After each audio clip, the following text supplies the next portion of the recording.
I'm Kathy from Eclectic Images and welcome to Crafting with Kathy. Today's card we're going to do an ink blended background using brushes and using our stamps from the Tibetan inspired range. So our card is this one here, calling him Brilliant Buddha. Images Buddha, Mandala Floral, just getting a bit of light flare on those so I'll pick them up, Buddha, Mandala Floral and the Tibetan border. To do the inking, I'm going to be using blending brushes. Now these ones we sell as a set of 5, but we also do sell this medium size one on its own because it's such a good size, you may want to have several of that one in your collection. I'm also going to be using some of one of the normal blending brushes that I use, the Future number 10 size brush, or it could be a Future number 8 size would work fine as well. I'm going to be adding a little bit of Stickles glitter in the colour Sandstone. Now for inks today, we'll be using Versafine Sepia as well as some Catherine Pooler colours, and you'll see why when I get up to that, explain why I'm using the combination of brands of inks. So with our Catherine Pooler inks, we're using Mandarin Spice and Orange Peel from the Spa collection. Then we'll be using some Rocking Red from the Foundations collection and Icing on the Cake and Midnight from our neutrals. So we'll start off with stamping Buddha on our card with our Midnight ink pad. Now remember, with all the Catherine Pooler inks, they're very juicy ink pads and very soft, so just tap it lightly across to stamp. Don't put any pressure on. I usually tap across a couple of times just to make sure I've inked the whole design.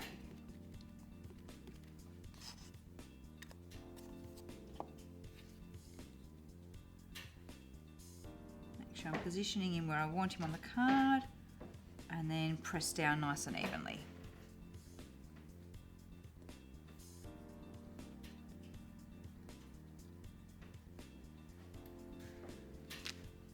Beautiful. Now we're going to do some odd background effects with the Tibetan border one. I'm going to do some scratchy sort of effects. So using icing on, in fact I'll start off with our softer colours first. So using Orange Peel. Actually I lie, I'm going to start off putting in the Mandala Floral so that I know where all my borders are before I add the background stamps. I've previously made a mask for the Buddha.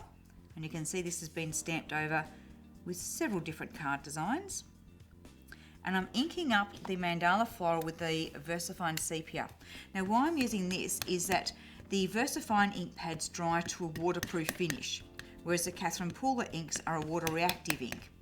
And I'm going to want to do a little bit of watercolouring to add a shadow around the Buddha. And I don't want the ink that I do for the Mandala Floral to bleed when I add that shadow. So we're doing this in a waterproof ink so that when I add water, it will stay right where it's put. And we won't lose any of this lovely design. That's a big stamp and I'm going over a mask, so I'm going to make sure I put lots of pressure on. Excellent. We can leave that mask in place for now. So now let's build up some effects with our Tibetan border. So using the Orange Peel, I'm going to ink the end of the stamp, but then I'm actually going to use a bit of scrap paper to just buff off some of that ink. Then we're going to stamp on the corner of the card and then repeat stamp across the card. So you can see we get more of a mottly pattern happening rather than it being a solid colour. Now switch to Icing on the Cake, which is our deepest brown shade. And I'm going to just wipe that down the edge of the stamp. And we're going to now, I can remove that mask for the moment, we're going to now scruff it, actually on the card, scruff it in from the sides. So we're not actually getting much of the pattern, but we're just building up a little bit of background scruffy colour to it. Now I'm going to ink that edge of the stamp up. But once again, I'm going to get my bit of paper towel and actually buff off quite a bit of the colour. Particularly I'm buffing off the inner edge of it so that we get the pattern fading off. So we stamp it on the edge of the card where we want it nice and strong, but it should fade off as it comes in towards the centre of the card. Voila. Now we haven't gone right to the bottom with it, so I'm going to ink up just this bottom pattern and pop that one in. So I'll give that a bit of a tap on there. I want what is the outer edge of the, it's weird, what's the outer edge of the stamp is going to the inner edge of the card. So that's the bit that we want to take a bit of colour off. And just pop that one in there. There we go. So that fills out our border the full length of the card. Just give my stamp a bit of a clean. And then we're ready to start doing some colouring. I'll just give it a little bit of a dry with the heat gun first, just to make sure that those colours are completely dry and don't smudge anywhere once we start doing the blending. So let's just get the heat gun going for a quick moment. Now once we start doing our blending, the most important thing is where we want to keep the card light, because that's where we want to avoid putting ink. So it's easy to build up some darker colour, but we need to keep in mind what areas we want light, and we want the mandala itself to have a real glow about it. So I'm going to try and avoid putting inks onto that area. I'm going to start with the orange peel ink and the largest of the blending brushes. The large size is always good when you've got more area to cover. So we pick up a bit of ink. I can start off on my scrap and then shade the brush on. Now I do tend to, these brushes are designed, the handles are flexible, so they're designed so that you can hang on to them in whatever way suits you. You can hang on with your fingers there or to the side or just the handles. I find I don't trust myself, that I tend to get a little bit enthusiastic with my colouring, and I'm always worried about putting too much pressure on just holding onto the handle. So I tend to hold onto the head of the brush to support it. But it's, the design of them means that if you do have a little bit of trouble with arthritis in your hands, as a lot of us do, you can find what's the most comfortable place for you to be able to hang on to the brush and still get this lovely blended background. So working in from the edge, which means the colour's actually fading off a little bit by the time we get to our designs. So we end up with this nice glow around the mandala. Now we're going to work all the way around the edge. Once we get down to closer to the Buddha, we can actually bring the colour in a bit more, because we're going to bring this one onto the Buddha himself. And I also want to leave some light colour coming out from him. So I'm going to pick a line. This might alter as the card goes on, but I'm just establishing a bit of a baseline here.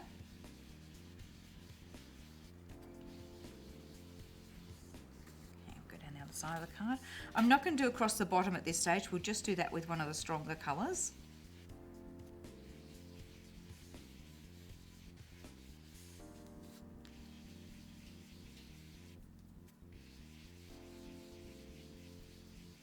I do find these brushes are wonderful when you've got a big area that you want to cover. The smaller sizes give you a little bit more control over where you're putting the inks.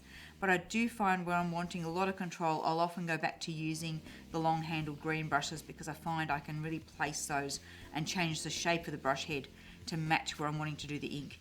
But for this sort of blending, these work fabulously. Okay, now while I've got that colour on the go, I'm just going to switch brushes to the smaller size in the oval, and we're going to add some colour to our Buddha himself. So I'll ink up, but then tap off on my scrap so it's not too vivid. And to cheat a bit, I'm actually going to start inking where I've already got a bit of ink.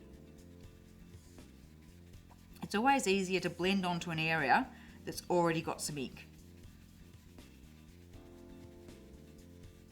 Now go right up to his head, but I'm trying not to go into the mandala at all. So this just stops him being glaringly, I was going to say glaringly white, but the cotton blend cardstock I'm working on is actually a creamy colour, so it stops him from being glaringly cream.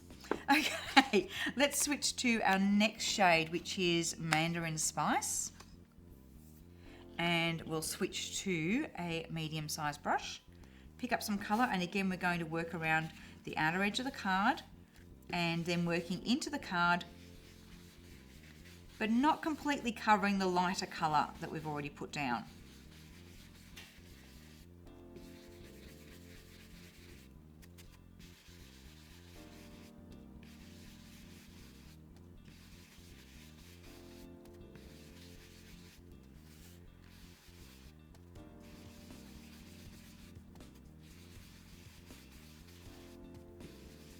Now because I've already got a little bit of ink on the card there, although I'm still starting at the outer edge and working in, I can actually put the ink down. I'm not having to tap off on my scrap paper, I can just work straight in, knowing that there's already some ink there for it to blend into.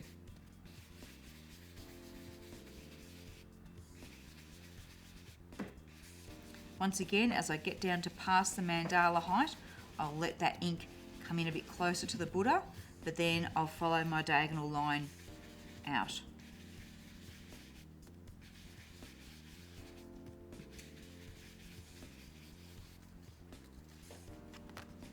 Switching to our other side, go on that diagonal line.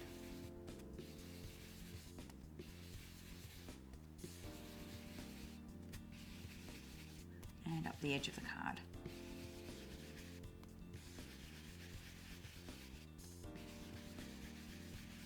Aren't these colours great? I have to admit, I'm not normally an orange person, but these two colours, the orange peel and the Mandarin Spice, I'm really enjoying them.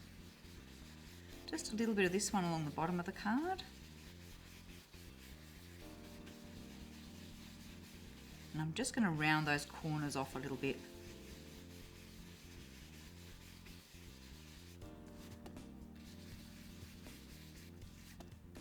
You will find when you're doing backgrounds, blended backgrounds like this, so that sometimes what you had in mind is not always what you end up with. Sometimes as you're doing a colour you go, oh, but this will work like this. And yeah, our inky adventures take us in different directions, don't they? Right, let's go on to our rocking red and start making this a bit more dramatic. So now I'm going to pick up the green handled Future brush, and this is going to give me a lot richer colour. But because it's a smaller brush head size, it's harder particularly on matte cardstock, it's harder to get an even coverage over a larger area. So that's where the blending brushes are really good. But this, I can build up lots of depth.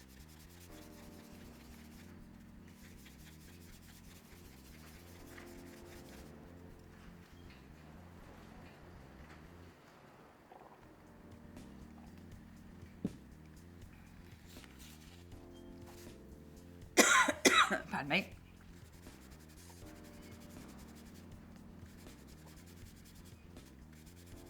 I'm being a bit more cautious as I go down the sides so that I don't put too much colour on, because I don't want to lose the orange shading there. Once I'm down to the bottom corner though, I'll get a bit more enthusiastic.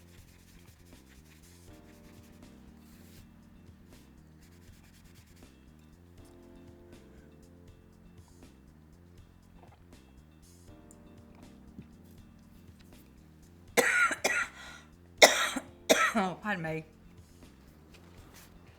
This really is like a live demonstration, isn't it, where I always have to stop and have a cough.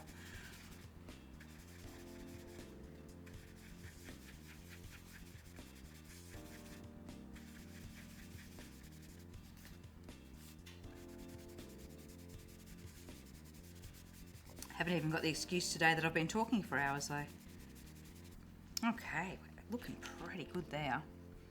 So see the depth of colour we're building up with that red, that's just beautiful. Just going to put even some more in along the edges there. And now you can see, now that we've got the background colour on, you can see our pattern is just emerging out of that colour and how effective it is. Cover up our rocking red. Get our icing on the cake. And we're going to add some more dark around the edges there.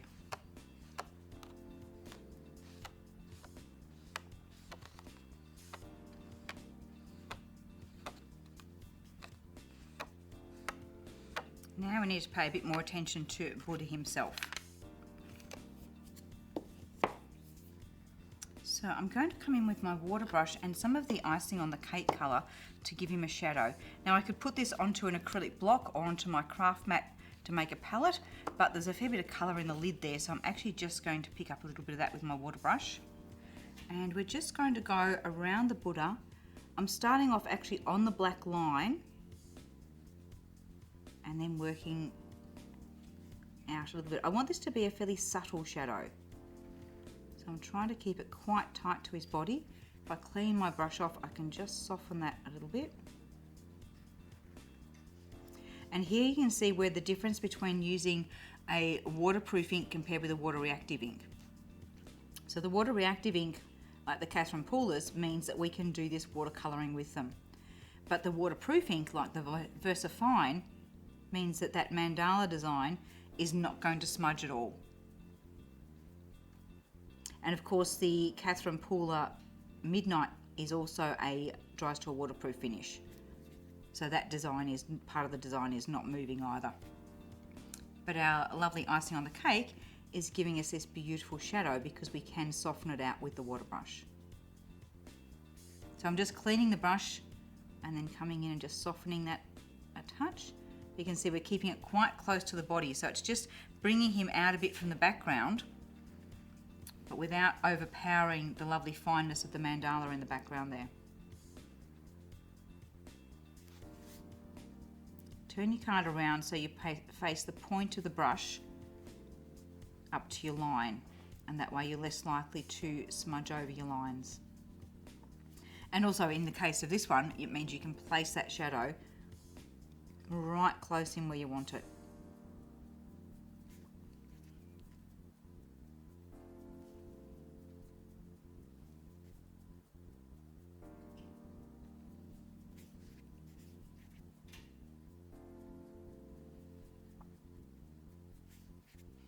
A little bit more down the side of him.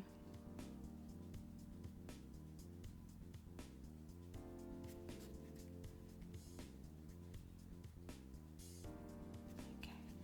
While I've got the water brush on the go, I'm just going to pick up a little bit of the Mandarin Spice colour. Again, there's a little bit conveniently on the lid there. And just colour his armbands in.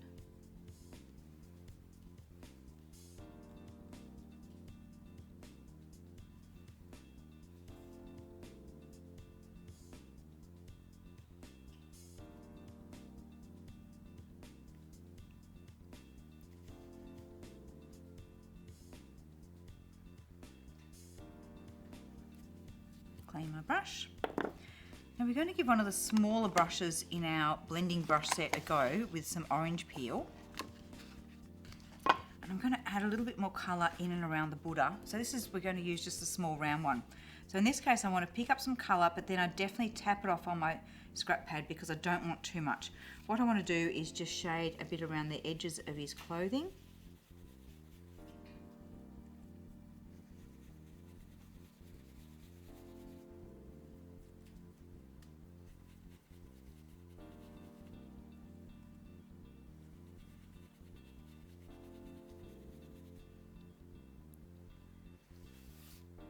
Do a little bit on his clothing there and his belly, which will actually make the top of his belly stand out a bit more. We might even give him a little bit across there, make that belly stand out, and we're going to give him a bit of colour on his cheeks. So tap it off on your scrap paper and just a little smudge in there. I'm touching the card quite lightly here. Just a bit of a smudge of colour. So that gives him a bit more interest by adding a little bit of highlights and shades. In fact, I might even come in with the water brush. We'll go back to Mandarin Spice. And we're going to build out those shadows just a little bit more.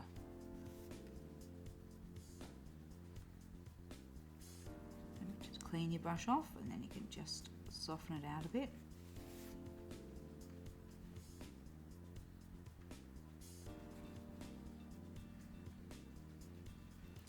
And I'm sorry, even when I'm doing a blended background, I can't help myself doing a little bit of watercolouring. Just a bit too tempting. Let's just add a bit of a shadow line under there.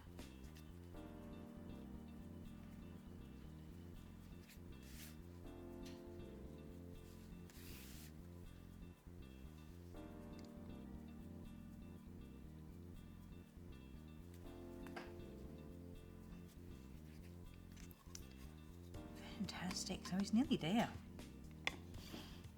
But I did promise a little bit of glitter. I think I'm going to add a little bit more of our icing on the cake around that outer edge.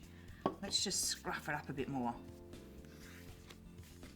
So instead of just going on the edge, I'll let it come into the card a bit more. Make it a bit more dramatic.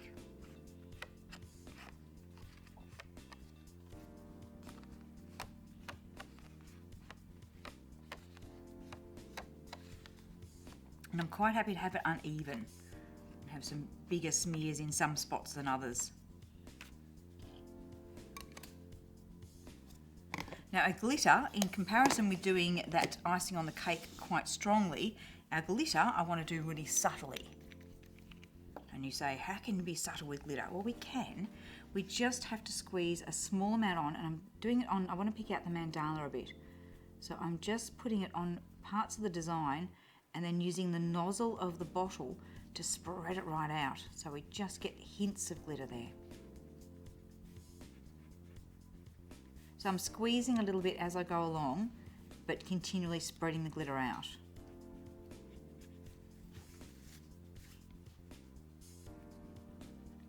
And you'll find in some angles you'll barely see it, and then you'll move the card and it will start to sparkle. So spread it out. And then just going to pick up that line there with a little bit more.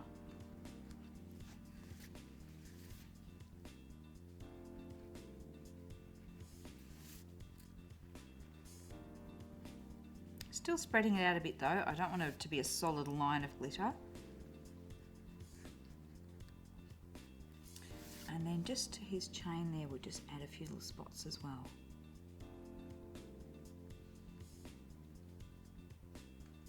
To his beads, make them look a bit more like beads. And there we go, there's our blended background. Now on the sample card, I did use a couple of word stamps, so I'm going to bring those into this as well, because I think it just still needs something else there. Now these words are from a stamp set called Asian Words, which we're about to re-release that as it's been packaged as a set in a tin, and we're about to re-release it just in normal packaging. So that'll be on our website soon. So ink up our words. Now I'm just using the icing on the cake rather than the midnight black. I don't want it to overpower the Buddha. I still want these to be a part of the background.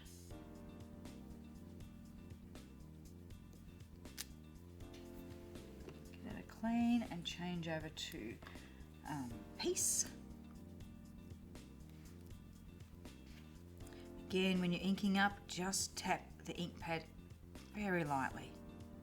You can look at it and see that the whole image is covered.